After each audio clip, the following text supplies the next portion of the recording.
for the needy. In the words of Justice Krishna Iyer, law is not a trade, not briefs, not merchandise, and so the heaven of commercial competition should not vulgarize the legal profession. Today, we celebrate those who truly uphold the noble philosophy. Every institution has a story, and the story of School of Legal Studies and Research is not merely about classrooms or curriculum. It is about a vision to create lawyers who possess knowledge, integrity, compassion, and commitment to constitutional values. Such institutions flourish only when academia joins hand with the legal profession. So, from the inception, the School of Legal Studies has been fortunate enough to receive the encouragement and guidance from the legal luminaries whom we are celebrating today with bar and bench of the Chhatrapati Sambhaji Nagar. They have helped us in organizing various noble programs and inviting the distinguished legal luminaries such as Justice Varade and Advocate Kapil Sibal to the stage. They encourage internships and bridge the gap between legal education and legal practice. So today's program is to recognize the relationship between legal education and legal practice. The legal profession is unique because it is built upon the dialogues. Therefore, the School of Legal Studies has initiated Discourse with Bar and Bench as a platform where students can directly interact with accomplished advocates and members of the judiciary. As Justice Louis Brandeis famously observed, the most important political office is that of a private citizen. So lawyers transform ordinary citizens into empowered constitutional participants. So now it's a time to officially welcome the dignitaries. Guests are not merely visitors, they become the part of our memories. And it is a privilege to welcome our distinguished guests. For this, I formally welcome everyone and share the vision behind today's program. So now I request respected Dean Dr. Rekha Shetye ma'am to deliver the welcome address for today's program.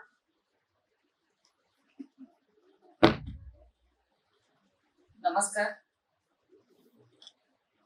विचार मंचावर उपस्थित असलेले आदरणीय कुलगुरू sir, Vilas Sapkal sir, तसेच आजच्या कार्यक्रमाचे ज्यांचा आपण सत्कार करणार आहोत असे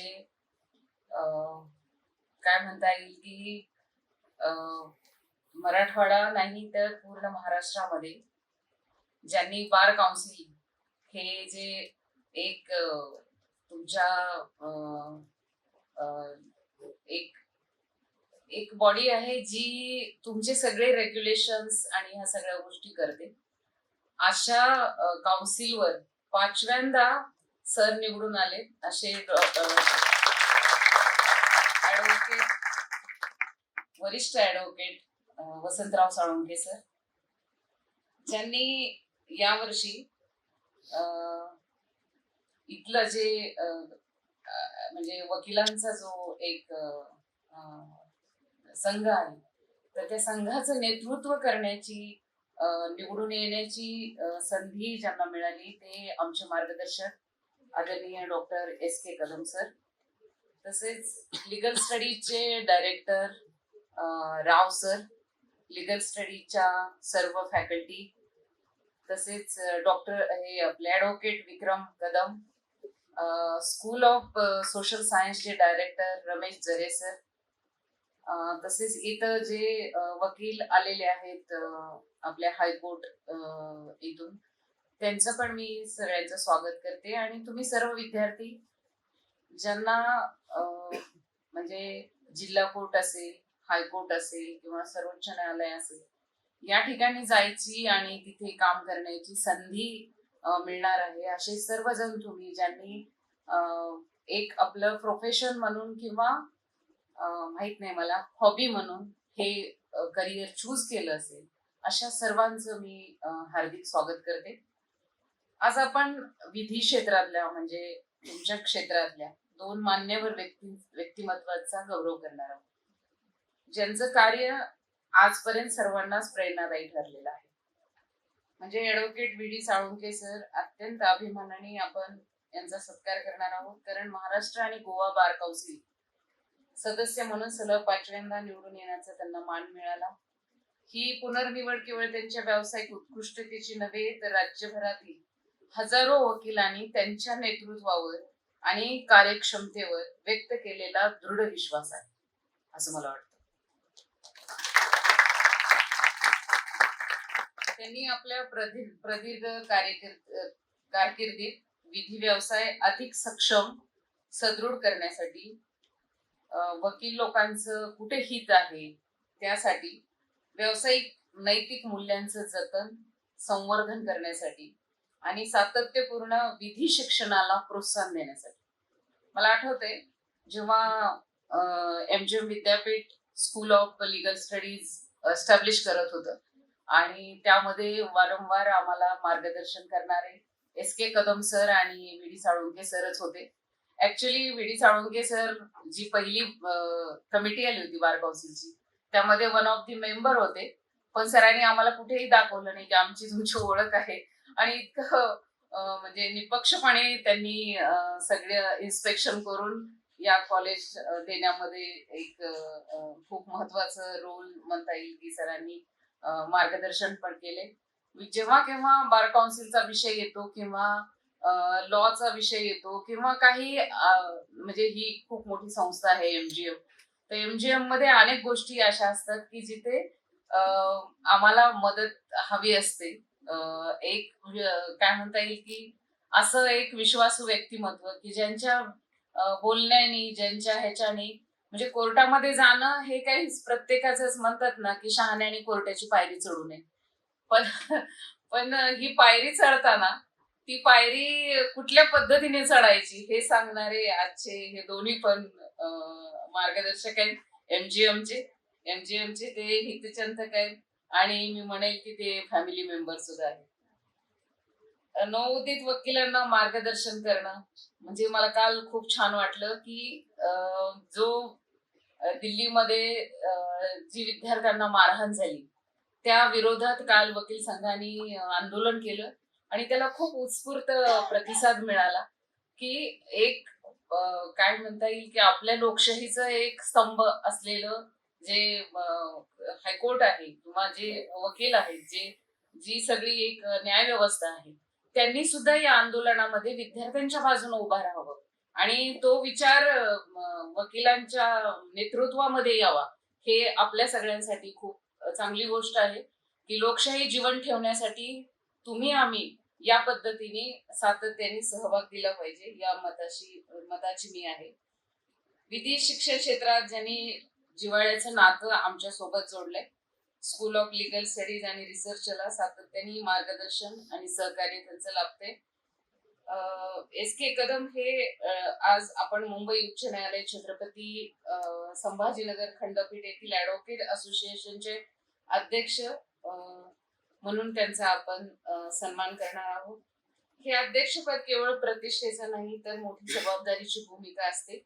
या पदासाठी सक्षम नेतृत्व सर्वसमावेशक दृष्टिकोन आणि व्यावसायिक मूल्याप्रती निष्ठा आणि वकील बांधवांच्या हितासाठी सातत्याने कार्य करण्याची वृत्ती आवश्यक असते आणि मला वाटतं की ह्या सगळे गुण एस.के. कदम सरांमध्ये आहेत म्हणूनच त्यांचं निवड सर्वानुमते आणि इलेक्शन घेऊन झालेली आहे हे अधिक हे करायला पाहिजे. त्यांच्या नेतृत्वाखाली विधी व्यवसायाने उच्च व्यावसायिक नैतिकता न्याय व्यवस्थेची गौरवशाली परंपरा अधिक दृढ केली आहे. विधी शिक्षणाला त्यांनी दिलेलं प्रोत्साहन विद्यार्थ्यांना वेळोवेळी दिलेलं मार्गदर्शन यामुळे उच्च न्यायालयीन बार आणि आमच्या संस्थेमधील संबंध अधिक दृढ झाले आहेत. आज त्यांची उपस्थिती आमच्यासाठी मोठा सन्मान असून प्रत्येक भावी विधिज्ञासाठी ती प्रेरणादायी आहे. एमजीएम विद्यापीठाच्या स्कूल ऑफ लिगल स्टडी रिसर्चचा ठाम विश्वास आहे की केवळ वर्ग खोल्यांमधून शिक्षण घेऊन उत्कृष्ट वकील होत नाही तर त्याला घडवण्यासाठी अनुभवी मार्गदर्शकांचं मार्गदर्शन हवं असतं. म्हणजे कपिल सिब्बल जेव्हा इथे आले होते तर त्याशिवाय न्यायमूर्ती जाधव सर म्हणजे अशा अनेक जजेस तुम्हाला इथे येऊन मार्गदर्शन करतात, तुमच्याशी डायलॉग करतात, तुमच्या ज्या कॉम्पिटिशन असतात तर त्या कॉम्पिटिशन मध्ये स्वतः दिवस थांबून जजेस इथं तुम्हाला मार्गदर्शन करत असतात. हे मला वाटतं की या विचार मंचावर उपस्थित असलेल्या लोकांमुळेच घडतंय. आणि यासाठी ह्यांचे खरं म्हणजे एमजीएमच्या वतीनं मी आभार व्यक्त करते. ही शैक्षणिक गुणवत्तेसाठी या सगळ्यांचं सहकार्य यापुढेही मिळणार आहे. अ, यांच्या माध्यमातून विद्यार्थ्यांच्या सर्वांगीण विकासात महत्वपूर्ण योगदान देत तर आहेतच ते, यामुळे अजून ते जास्त दृढ होईल.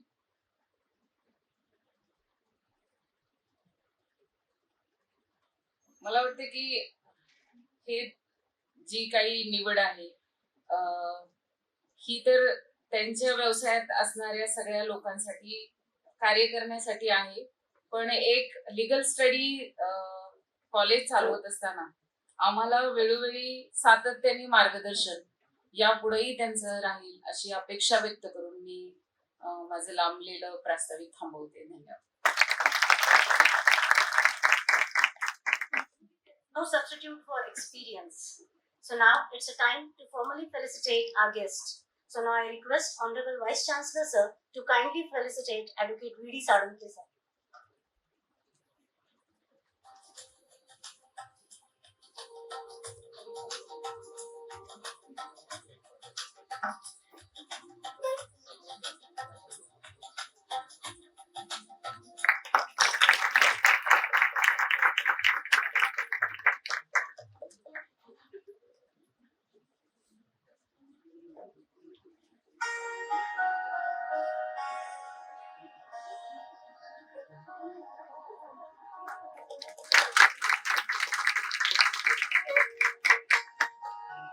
Now I request Honorable Vice Chancellor Sir to kindly felicitate Advocate S.K. Kadam Sir.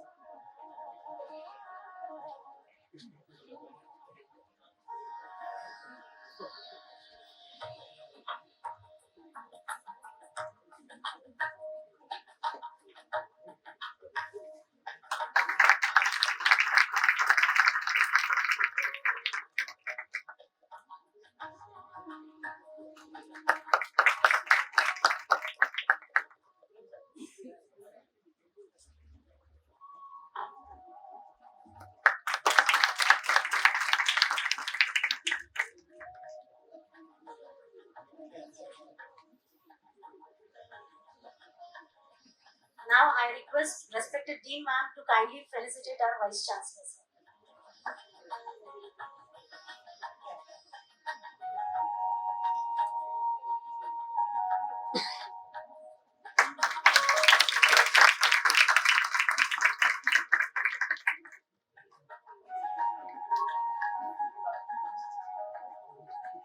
Now I request Director C.M. Rao Sir, School of Legal Studies to kindly felicitate Dean Ma'am.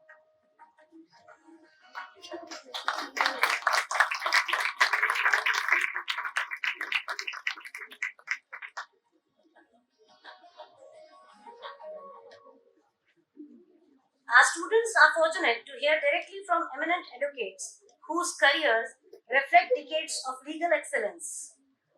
But prior to that, I would like and request Advocate Reena Mandi Mandi ma'am to kindly give a brief introduction of Advocate V.D. Sadunke sir.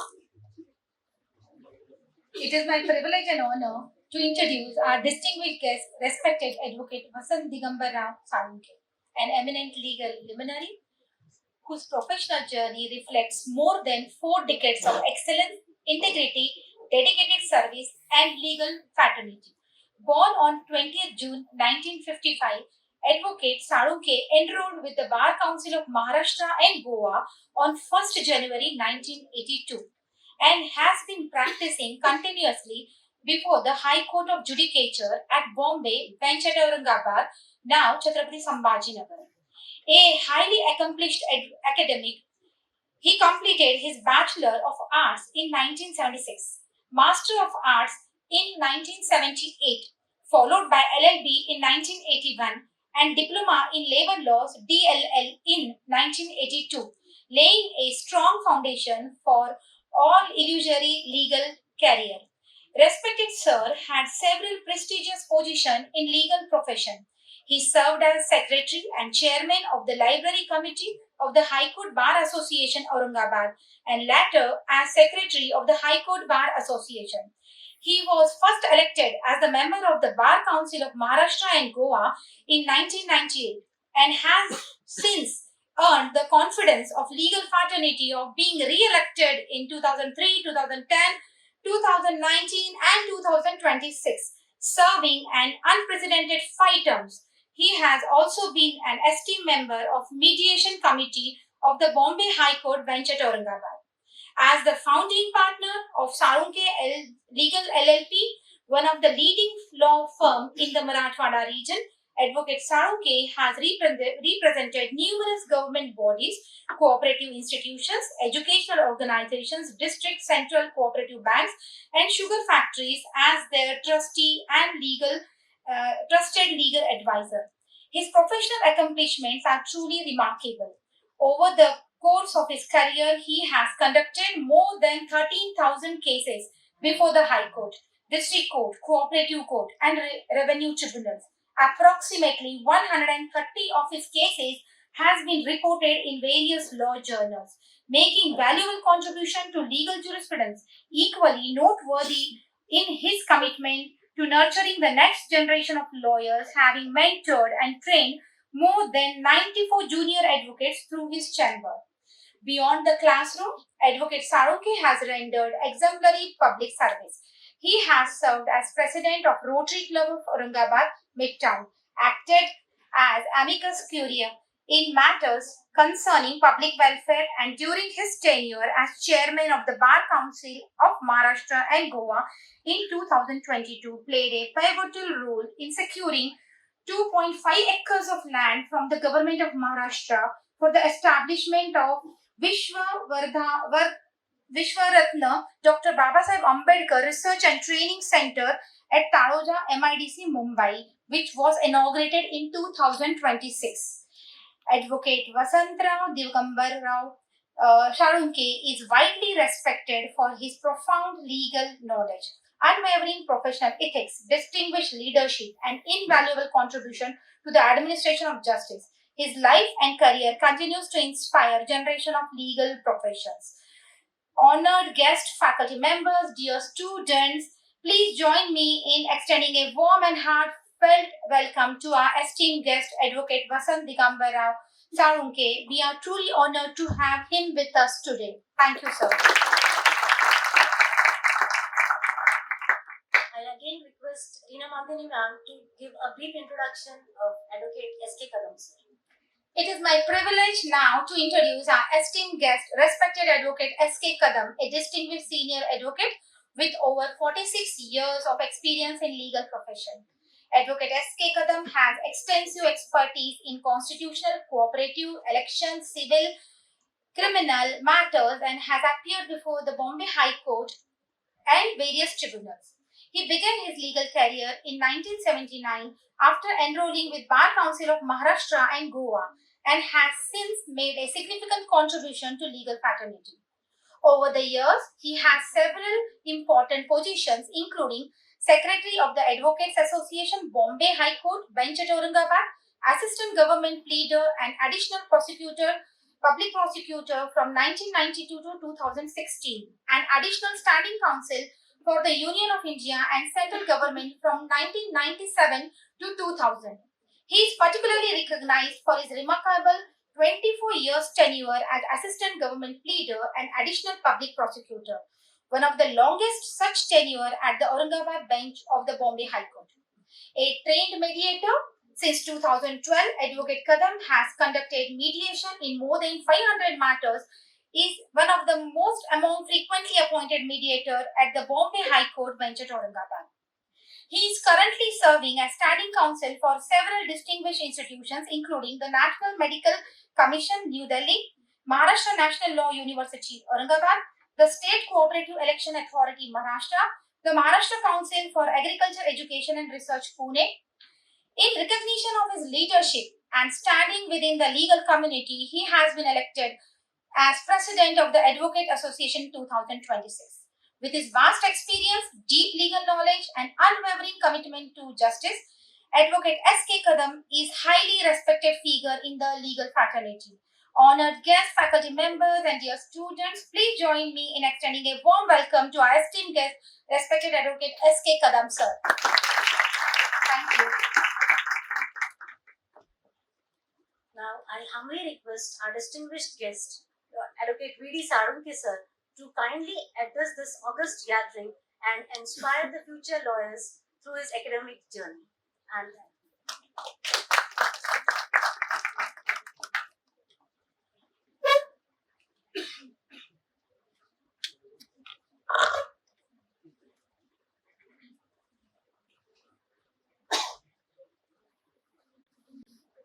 मंचावर उपस्थित आदरणीय vice chancellor Sapkal sir, MGM legal स्टडीजच्या D Shette madam, आमचे senior आणि मी ज्या कॉलेजमधून LLB झालो त्या कॉलेजचे आधीचे प्रिन्सिपाल आणि आता आपले डायरेक्टर राव सर, माझे सिनियर आणि मंचावर उपस्थित असणारे एस.के. कदम सर, इथं उपस्थित असलेले आमचे मित्र जिल्ह्यातले साहेब, उपस्थित तर मान्यवर वकील मंडळी आणि सभागृहात उपस्थित असलेले सर्व भावी वकील बंधुवारी वगैरे. कार्यक्रमाची सुरुवात प्रस्तावित सगळे इंग्लिश मध्ये झालेलं असल्यामुळे कदम साहेबांना म्हटलं की आपण इंग्लिश मध्ये ऍडजस्ट करायचं का फॉर्मल, का आपल्याला मनातून बोलायचं ते बोलायचं. फॉर्मल गॅदरिंग आहे, कोर्टामध्ये आर्ग्युमेंट करणं वेगळं, तिथं भाषेची कुठली अडचण येत नाही. पण बाहेरच्या प्लॅटफॉर्मवर मला बोलायचं असेल आणि मनातून बोलायचं असेल तर मातृभाषा नेहमीच सोयीची आणि चांगली. हे निर्वाह सत्य आहे. मला माहिती आहे की आज या हॉलमध्ये जे स्टुडंट उपस्थित आहेत, fortunately at least more than 50% they may be English medium students. आम्ही अशा भागातून आलो जिथं चौथीच्या पुढे शिक्षण नव्हतं. चौथी पास झाल्यानंतर गाव सोडावं लागलं आणि 8वी पर्यंत इंग्लिश काय हेच माहित नव्हतं. तिथून पुढे जर्नी सुरू झाली ना, हळूहळू हळू वकिलीच्या व्यवसायात आल्यानंतर मग भाषेचं महत्व कळायला लागलं. तुम्ही फॉर्च्युनेट आहात, तुमच्या आई वडिलांनी तुम्हाला आधीपासूनच तुमचा बेस तयार करण्यासाठी बऱ्याच जणांना इंग्लिश मिडियम शाळेत घातलं असेल. त्यांचा पुढचा व्ह्यू म्हणा, त्यांची आर्थिक परिस्थिती म्हणा, या दोन्ही गोष्टीमुळे या व्यवसायात येणारे जे आपण आहात, जे इंग्लिश मिडियम मधून आलात, त्यांना नक्कीच त्याचा फायदा होतो हे आम्ही अनुभवातून पाहिलं. जे कोणी इंग्लिश मिडियम मधून आलेले नाहीत त्यांनी असं काही हे करायची गरज नाही की नाही इंग्लिश मिडियम मधून आले म्हणजे ते फार हुशार आहेत आणि त्यांना लॉ फार लवकर कळेल. कॉमन सेन्स कोणाचा चांगला आहे ते वकील झाल्यावर कामाला येतं. पास होण्यासाठी ठीक आहे, पास घेण्यासाठी तुम्हाला भाषेचे बॅरियर आडवं येईल किंवा जे कोणी इंग्लिश मिडियम असतील त्याला आता लॉस पूर्ण इंग्लिश मध्येच असतो, बेसिक इंग्लिश मध्ये आहेत, रायटिंग इंग्लिश मध्ये आहे, त्यामुळे त्यांना फायदा होईल. याचा अर्थ असा नाही की ते पास झाले किंवा फार फर्स्ट क्लास मध्ये आले, डोमिनेंट क्लास मध्ये पास झाले ते चांगलेच वकील होऊ शकतील असा काही अनुभव नाही. समोरचे लडके साहेब बसलेले सुप्रीम कोर्टात प्रॅक्टिस करतात. माझ्यासारखेच उदगीर मधल्या कुठल्या तरी खेडेगावातून मॅट्रिक पास होऊन पुन्हा उदगीरला आले, BA केलं, हायकोर्टात आले, सुप्रीम कोर्टात गेले. त्यामुळे भाषेचा फायदा प्रॅक्टिस मध्ये होईल. पण तुमचा कॉमन सेन्स चांगला असेल आणि मातृभाषेची तुमची अटॅचमेंट चांगली असेल तरच तुमची प्रॅक्टिस चांगली होईल. असता फक्त मला फार चांगली इंग्लिश येते जर कोणी अशा ह्याच्यात असेल की मी फार चांगला वकील होईल तर त्यांनी तर गैरसमज दूर करावा. कारण जर तुम्हाला महाराष्ट्रातच प्रॅक्टिस करायची असेल तर सगळे डॉक्युमेंट्स मराठीमध्ये असतील, हिंदीमध्ये असतील, उर्दूमध्ये असतील. कारण आपला मराठवाडा पूर्ण आंध्र प्रदेशचा पार्ट होता, निजाम गव्हर्नमेंटचा पार्ट होता. पण आम्ही आजपर्यंत मोडीचं उर्दूचं ट्रान्सलेशन करून आम्ही प्रॅक्टिस करतोय. तुमच्यापर्यंत राहील का नाही सांगता येत नाही, पण तशी वेळ आली तर तुम्हाला त्याची सुद्धा जाणीव पाहिजे. आम्ही कॉलेजला गेल्यावर सुद्धा असा ड्रेस कोड तर जाऊ द्या, पण शाळेतल्या विद्यार्थ्यासारखं कोणी काय परिधान करून यायचं त्याला काही बंधन नव्हतं. त्यामुळे शाळा काय कॉलेज काय सारखेच दिसायचे. आज आल्याबरोबर मी कदम सरांना विचारलं की ड्रेस कोड प्रोव्हाइड केलाय का, केलाय. लॉ कॉलेजला ड्रेस कोड राव सरांच्या कॉलेजला सुद्धा नव्हता. त्यामुळे MGM एक स्टेप पुढे आहे असं म्हणायला हरकत नाही. MGM सगळेच कॉलेज आणि इन्स्टिट्यूशन ज्या आहेत त्या पहिल्यापासूनच शिस्तीमध्ये गणल्या गेल्या. मला चांगलं आठवत आहे JNC कॉलेज सुरू झालं त्यावेळेस प्रतापराव बोराडे प्रिन्सिपल होते आणि महाराष्ट्रात पहिला प्रयोग झाला इंजिनिअरिंग कॉलेजच्या मुला आणि मुलींना ड्रेस कोड. मुलं खुश होते, चांगल्या जीन्सच्या पॅन्ट आणि शर्ट घालायला मिळते म्हणलं. मुलांनी एकदम ऍक्सेप्ट केलं. 90% मुलींना रिफ्यूज केलं. अडचण अशी होती की खेड्यातून आलेल्या मुली जीन्स पॅन्ट घालायच्या वगैरे वगैरे. पण बोराडे सरने ते कंपल्सरी केले, नाही घातलंच पाहिजे. तू उद्या इंजिनियर झाल्यावर काय साडी घालून मशीनवर काम करणार आहे, साडीचा पदर अडकला तर तुझं काय होईल असं समजून सांगत सांगत 6 महिन्याची सूट दिली, 8 महिन्याची सूट दिली. नंतर कंपल्सरी केली तुम्हाला ड्रेस कोड पाळलाच पाहिजे. नंतर आपण पाहिलं औरंगाबाद मध्ये जीन पॅन्ट वाली पांढऱ्या शर्ट वाली मुलगी दिसली तरी लोक ओळखायचे की JNC मुलगी आहे. त्यामुळे ड्रेस कोडला महत्व आहेच, नाही असं नाही. आमचा काळ वेगळा होता, ते धुकूनही गेलं. खेड्यातून आल्यामुळे म्हणा का राहणीमानाची स्टाईल म्हणून म्हणा, माझ्यासारखा असा विद्यार्थी ट्राउझर शर्ट घालून MA ला युनिव्हर्सिटीत असणारा एकमेव आणि लॉ कॉलेजलाही ट्राउझर शर्टवाला एकमेव विद्यार्थी मी एकटाच होतो. त्यामुळे माझ्या ड्रेसवरून सुद्धा मला लांबून लोक ओळखायची का साळोखे. गमतीने मी म्हणायचो मी सूट पॅन्ट शिवली नव्हती.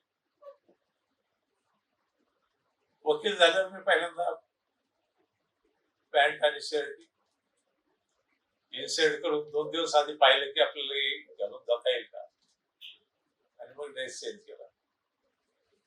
तोपर्यंत नुसती ट्राउझर वापरत होतो.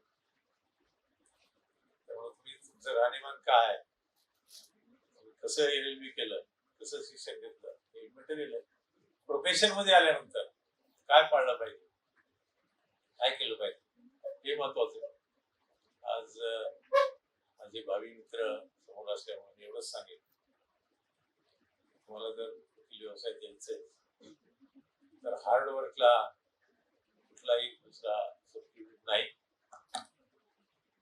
गमतीनं सांगत असतो की 3H पाळले पाहिजे. हार्ड वर्क पहिला, प्रोफेशन बाय हार्ट दुसरा, आणि ऑनेस्ट. जोपर्यंत ऑनेस्टली काम करत नाही किंवा क्लायंटशी ऑनेस्ट वागत नाही तोपर्यंत तुमच्या व्यवसायाला भरभराट येणार नाही हे निश्चित. मराठी भाषेतच सांगायचं तर लोक म्हणतात कधी कधी वकील फुटला. ज्या वकिलाच्या नशिबी असं वकील फुटला असं कोणी क्लायंट म्हणत असेल त्याच्या एवढा दुर्दैवी वकील नाही. तर म्हणजे वकील व्यवसाय हा तुमच्या विश्वासावर आहे.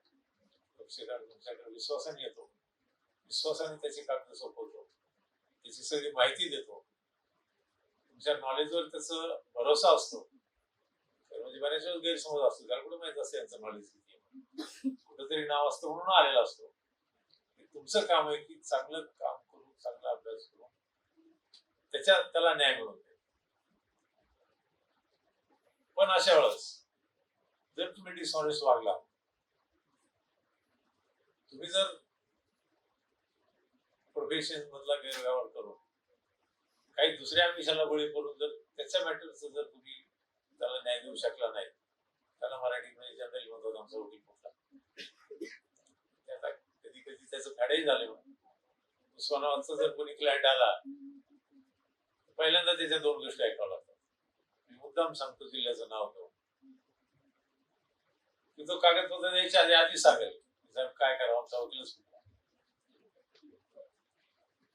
मी नवीन होतो त्यावेळेस 1-2 वर्ष मी बरेच दिवस ऐकून घेतलं.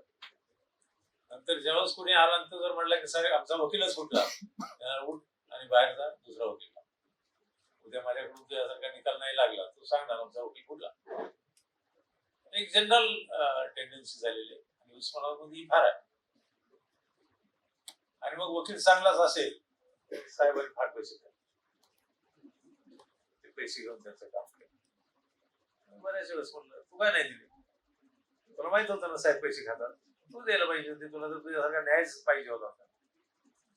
अशा प्रकारचे जर दोन गोष्टीवाले जर क्लायंट आले तर त्यांच्यापासून आधी सावध राहायचं. त्याला आधी सांगायचं की उठ दुसरा वकील बघ, मी काय तुझी केस घेणार नाही.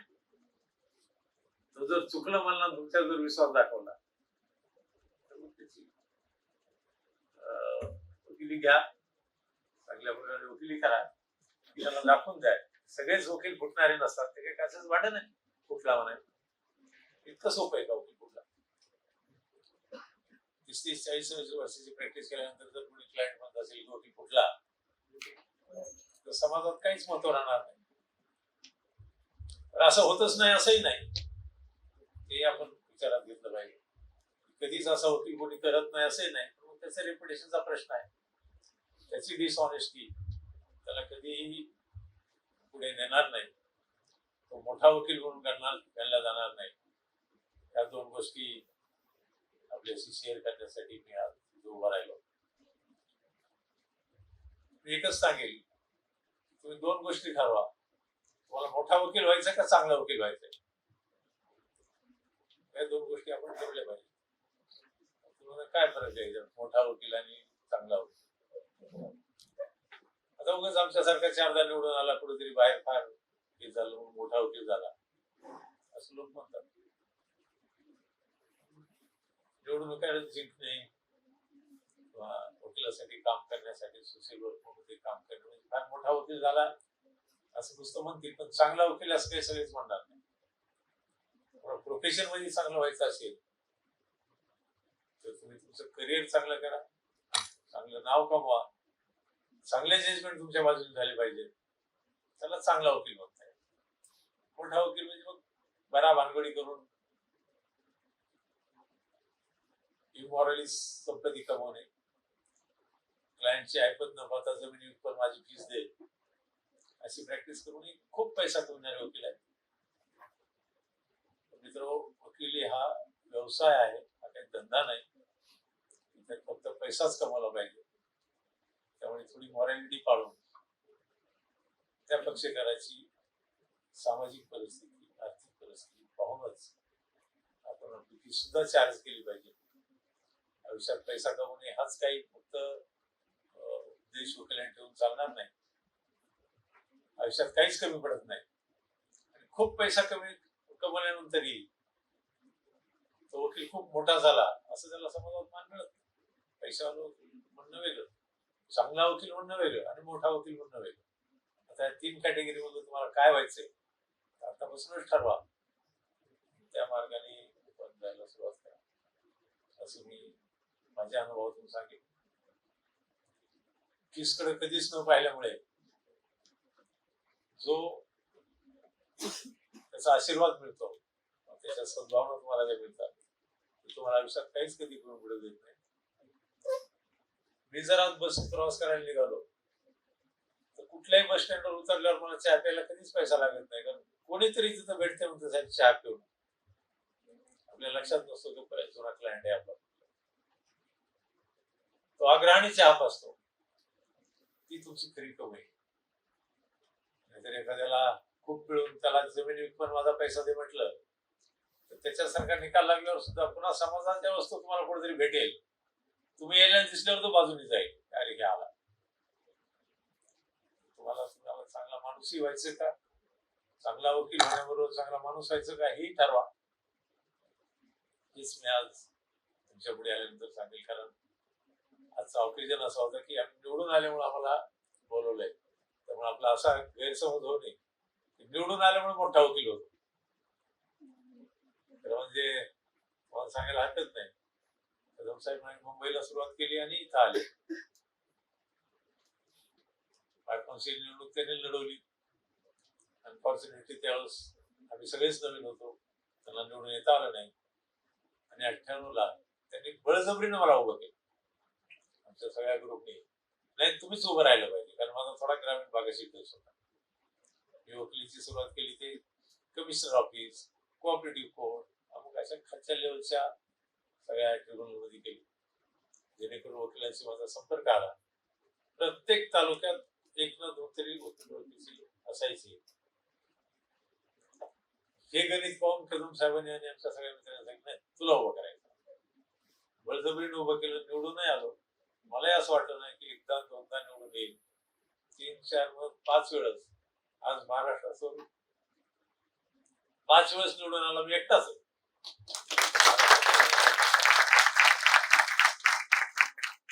एक मुंबईचे फार सिनियर वकील, फार टॅलेंटेड मोठे वकील होते PVC साहेब, त्यांचं रेकॉर्ड होतं 5दा निवडून येण्याचं. पण ते मुंबईत होते, मुंबईत सर्वात जास्त मतदार, सर्वांशी संपर्क, म्हणून 5दा निवडून ते येऊ शकले. त्यानंतर ग्रामीण भागातला एखादा वकील 5दा निवडून येतो, ते भाग्य मला आमच्या सगळ्या मित्रांमुळे मिळालं. आणि त्याचा सदुपयोग मी वकिलांच्या कामासाठी केला. मी 7/24 वकिलांच्याच कामात असतो. फोन करायला कोणाचं बंधन नाही, कुठलंही काम सांगायला बंधन नाही. ही वकील व्यवसाय जेवढं काही वकिलांना सुविधा प्रोव्हाइड करता येतील त्या अनुसार सुविधा देण्याचा प्रयत्न करतो. ही 5वी टर्म आहे. काही ज्या गोष्टी आहेत ऍडव्होकेट प्रोटेक्शन ऍक्ट सारख्या त्यामुळे आम्ही लवकरात लवकर प्रयत्न करू. एवढंच आपल्या या प्रसंगी आपल्या सर्वांना चांगला वकील होण्याची शुभेच्छा देतो आणि माझं मनोगत संपवतो. आज दिन सरांनी, राव सरांनी, शेट्टीवारांनी आमचा सत्कार केला त्याबद्दल मी धन्यवाद देतो आणि थांबतो. जय हिंद, जय Maharashtra. Thank you, sir, for sharing your remarkable and inspiring academic journey from being a student in a humble village school to becoming a distinguished senior advocate and a respected member of Bar Council of Maharashtra and Goa. Your life is a testament of power of perseverance, dedication, and hard work. Your inspiring words have truly motivated our aspiring lawyers to become and to believe that no dream is too big and no beginning is too small. Thank you for encouraging our student to pursue excellence with integrity, commitment, and passion for justice. Thank you, sir. Now I request Advocate S.K. Kadam sir to kindly address this august gathering. नमस्कार मित्रांनो, व्यासपीठावरील उपस्थित कुलगुरू Shri Vilas Sapkal sir, माझे मित्र advocate Shri Vasantraoji Salunkhe, Rao sir, Shelke madam, Ansari madam, आमचे दुसरे मित्र श्री शंकरराव चिल्लरगे जे सुप्रीम कोर्टात प्रॅक्टिस करतात. काही काळ आमच्याबरोबर यांनी सहाय्यक सरकारी वकील म्हणून सुद्धा काम केलेलं आहे. मित्र हो, आज आमचा सत्कार हा जो आयोजित केलेला आहे त्याबद्दल माझा आनंद अगदी द्विगुणित झालेला आहे. कारण MGMच्या स्थापनेपासून मी या संस्थेशी निगडीत आहे. दुसरा मुद्दा मला आपल्याला असा सांगायचा आहे, आपण काही वर्षानंतर किंवा काही सिनियर मंडळी, तुमच्यामधले जे सिनियर मुलं आहेत, काही वर्षातच या व्यवसायामध्ये पदार्पण करतील. त्यांना माझं एवढंच सांगणं आहे की तुम्ही व्यावसायिक नीतिमूल्य जपा, भरपूर परिश्रम करा. शॉर्टकट मारून पैसा कमवणं हा कधीच टिकत नाही. तुम्हाला चांगला वकील व्हायचा असेल तर कठोर परिश्रम करावे लागतील, नैतिक मूल्य जपावी लागतील आणि ह्यातून तुम्हाला जे समाधान मिळत आणि तुम्ही जे नाव कमवसाल ते कायमस्वरूपी राहणार आहे. पैसा हा कायमस्वरूपी राहणारा नाही. म्हणून मला आपल्याला परत एकदा असं सांगावं वाटतं की हे नीतिमूल्य जपून तुम्ही व्यवसाय करा. तुम्हाला आयुष्यात काहीच कमी पडणार नाही. आमचा आज जो हा सत्कार करण्यात आला त्याबद्दल मी आयोजकाचे धन्यवाद व्यक्त करतो व माझे 2 शब्द संपवतो. धन्यवाद. Thank you, sir, for addressing this august gathering of discourse with bar and bench. Your valuable thoughts will truly inspire our students. Now, I humbly request the Honorable Vice Chancellor, sir, to kindly give his presidential address.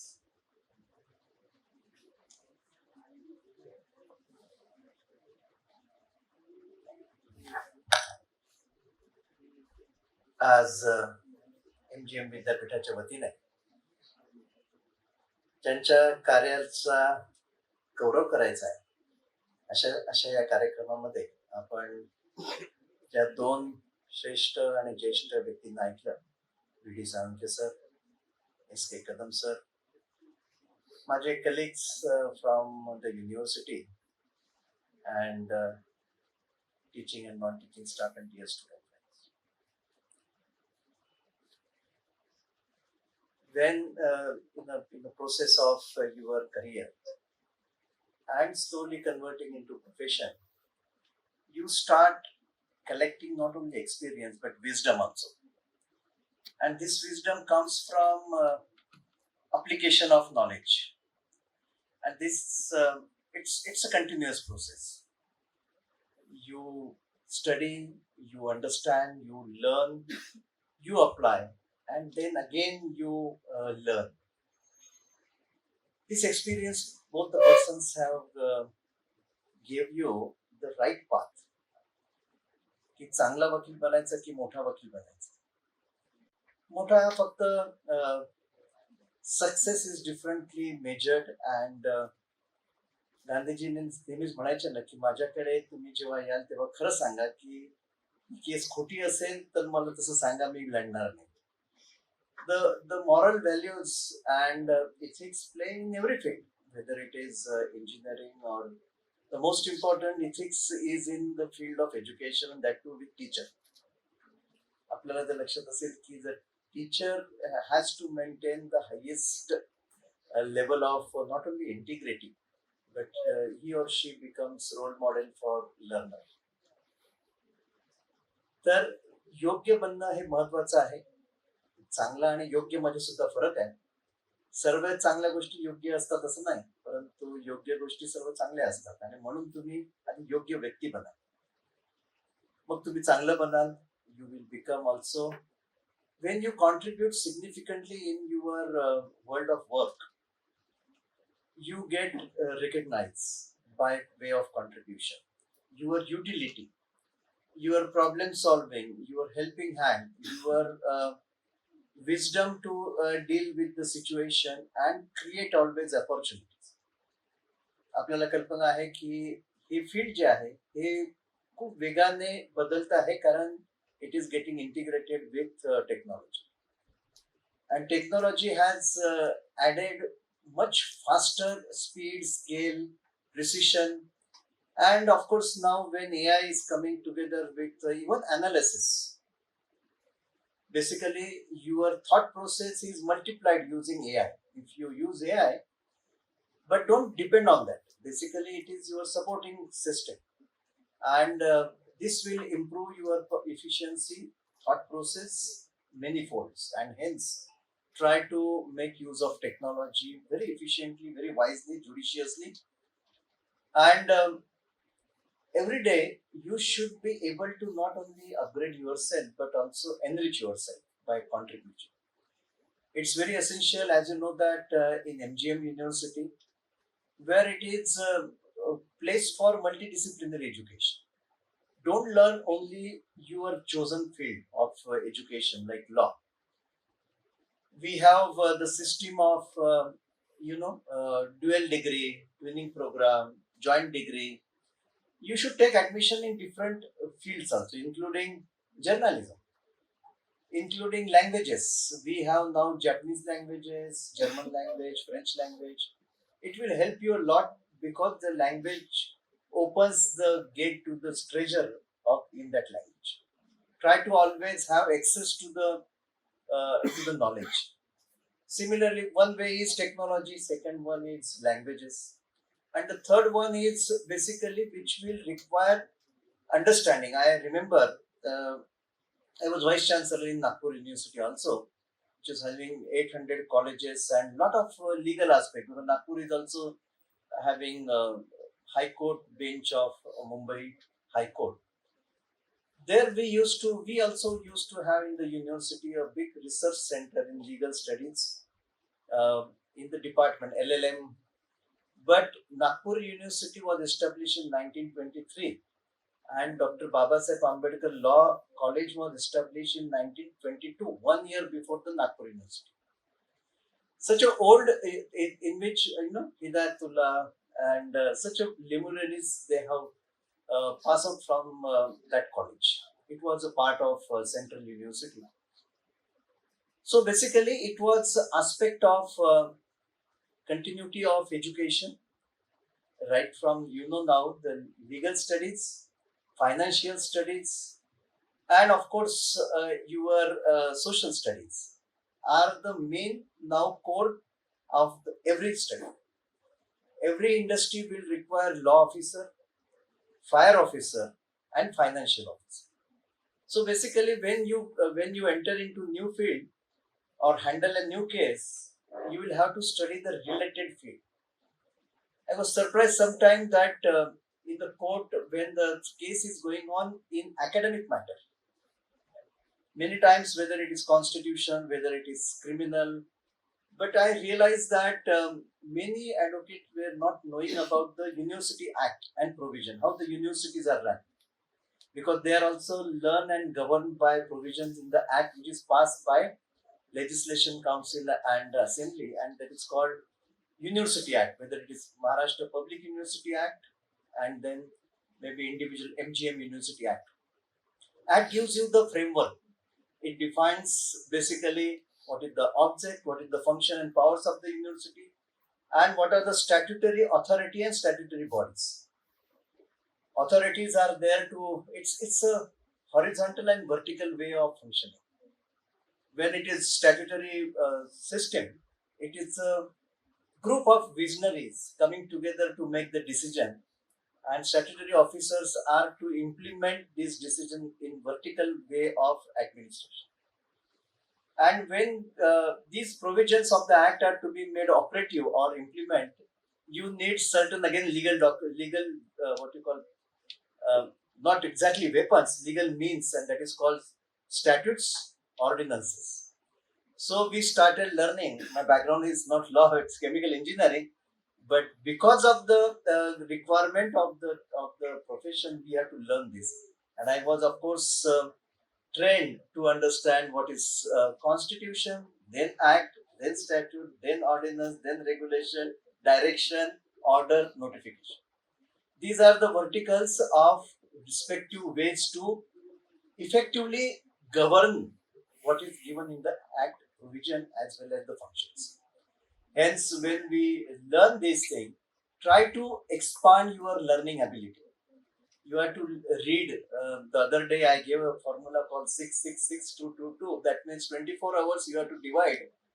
6 hours maybe in the college you are studying, 6 hours at home you have to study. I'm trying to make you 12 hours a day you should be working, ability to work.